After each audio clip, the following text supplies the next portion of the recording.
جناب مسلم باہر آئے لیکن اپنے آپ کو حوالے نہیں کیا، شمشیر سے مقابلہ شروع کیا۔ نبرد تھی، ایک طرف ایک دستہ اور ایک طرف تنہا جناب مسلم۔ کافی پیکار کے بعد جناب مسلم زخمی ہوئے، لیکن ابھی بھی ان کے لیے ممکن نہیں تھا جناب مسلم کو اسیر کرنا۔ اغتیال پہ آ گئے، دھوکے پہ آ گئے، دام اور فریب سے کام لیا اور کہا کہ ہم آپ کو امان دلوائیں گے، ہم امان نامہ لے کر آئیں گے۔ اس امان نامے کے بہانے جناب مسلم کو انہوں نے اسیر کیا اور لے کر عبید اللہ کے پاس لے گئے۔ وہاں پر جناب مسلم جب پہنچے، یہ لعین عبید اللہ آیا، اس نے حد درجہ بے حرمتی کی، اتنی بے حرمتی کی تاریخوں میں لکھا ہے لیکن زبانوں سے ادا نہیں ہو سکتا۔ حد درجہ بے حرمتی کی، فحاشی کی۔ جناب مسلم نے پانی طلب کیا، اس نے عبید اللہ نے حکم دیا اپنے درباریوں کو اور خود بھی قبضہ شمشیر سے جناب مسلم کے دہن پر، دانتوں پہ حملہ کیا اور دانت توڑ دیے۔ جناب مسلم نے پانی طلب کیا، پانی دیا گیا۔ جناب مسلم نے پانی جام لب پہ لگایا، لیکن دانتوں کے ٹوٹنے سے جو خون منہ میں تھا وہ خون پانی میں چلا گیا۔ جناب مسلم نے فرمایا کہ یہ پانی نہیں پی سکتا۔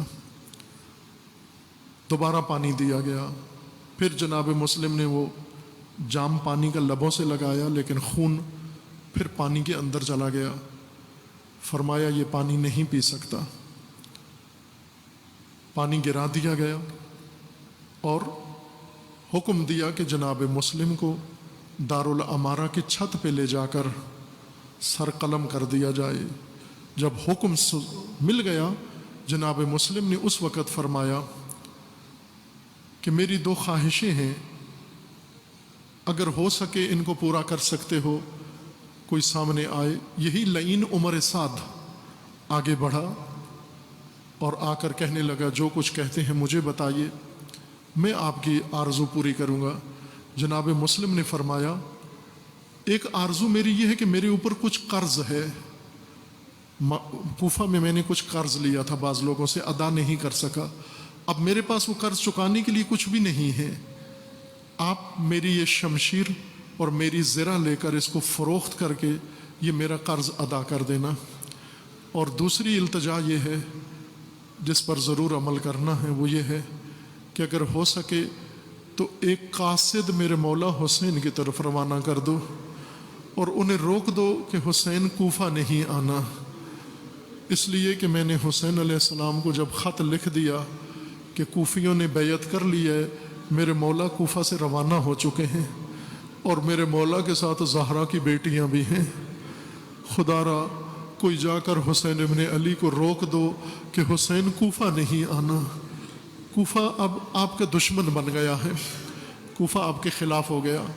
اس کے بعد حکم دیا گیا کہ دارالامارہ کی چھت پہ لے جائیں۔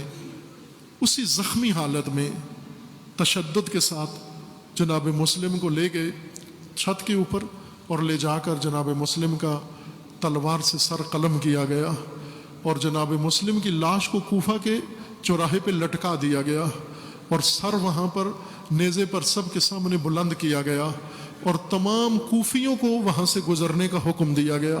اور یہی جو بیعت کیے ہوئے تھے یہ روزانہ گزرتے، سر اقدس مسلم کو بھی دیکھتے اور لاش مسلم کو بھی دیکھتے اور دیکھ کر آسانی سے گزر جاتے۔ عزیزان، سید الشہداء کو یہ قاصد نہیں بھیجا گیا، یہ اطلاع نہیں دی گئی۔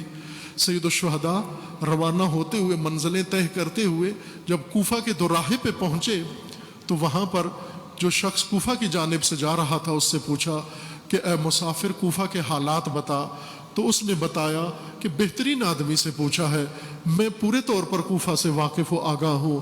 کہنے لگا حسین کوفہ کی زبانیں آپ کے ساتھ ہیں، تلواریں آپ کے خلاف ہیں۔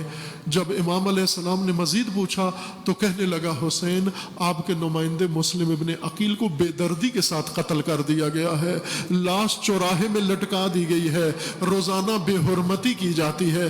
جب یہ سنا سید الشہداء علیہ السلام نے وہیں پر کاروان کو روکا، وہیں پر پڑاؤ ڈالا اور وہیں پر محملوں سے بیبیوں کو اتارا، اور اس کے بعد جناب مسلم ابن عقیل کے کم سن اولاد کو، فرزندان کو بلایا۔